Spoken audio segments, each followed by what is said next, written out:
قناة تاي على اليوتيوب تقدم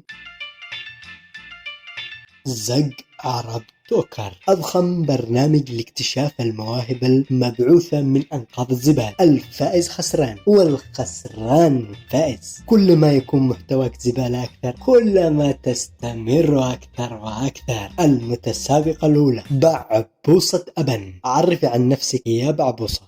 واحد كتب فرفوشة بليز، راحت اليوم فرفوشة. هي هدي، عرفي عن نفسك، مش تقصين قصة طلع اللي بجسمك. أطلع إيش؟ يا بنت إيش تشتين؟ سكي هنا من ذي الهدرة وعرفي عن نفسك. انت خلص نفسك وما يخصك. أستغفر الله. اللي بعده بدايته كذا.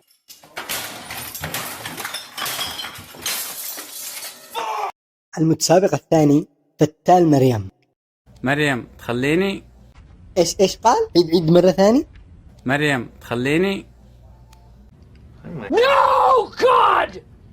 عيب عليك، هذا شي بينك وبينه، لا تطلعوش للناس بعدين باين عليها بنت ناس. ايوه واحد بس. واحد بس.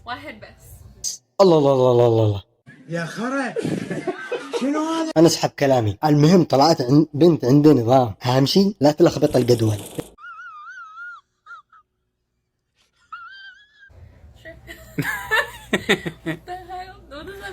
هي ايش نقول لفتال مريم؟ طلعت البنت مش فاهمة حاجة. مالك ابوك؟ استحي يا بنت. هذه الاشكال اللي نرسلها للخارج لا ويضحك على اساس انه فله. المتسابق الثالث عاوز بس خايف. يسعد صباح اللي من النوم صاحي، يسعد صباح اللي مواصل ولا نام. بعض العرب لا قام يسعد صباحي، وبعض العرب ودك من النوم ما قام. ودي لو يقطعوا عليك النت او نيزك يضرب الارض وخلاص. الان يومين يقول لك حامل. يا مدير جيب واحد ريد بول وذنكها هراولة يا ابوي. اي بس واحد. اوكي صدقنا الصوت مش ضابط على الصورة ابدا، مش ضابط. انا اضبط لك الصوت على الصورة. خد دي. جايز دخلت سناب لقيت، انا ما اعلق على مشاهير سناب بس لقيت. المتسابقة الرابعة الدكتورة. اسمع، كل شي تحت ال 18 لايف وطلع عندي، فوق ال 18 بيسوا إثارة الزايد. ادخلوا لعندي على اللايف، في شغلات بتجنن رح نحكي فيها، ما لازم تبعون 18 يكونوا عندي موجودين، تحت ال 18. اسمع، لا حد يفهم غلط، هذه دكتورة يمكن تجيب نصايح للأسرة. هدي كيفكم، أخباركم حبايبي؟ معكم الدكتورة كارول. شوفوا أنا قلت لكم أنا فاهم، انصحينا يا دكتورة.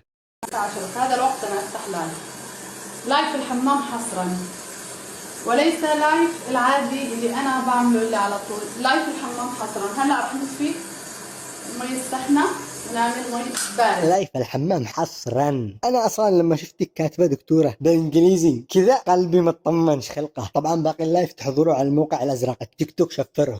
المتسابق الخامس أبنا 6 إنش.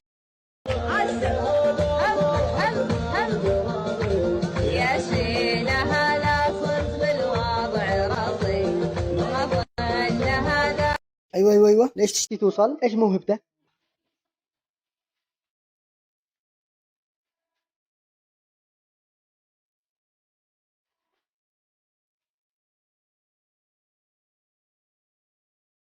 ايوه ايش موهبتك يعني؟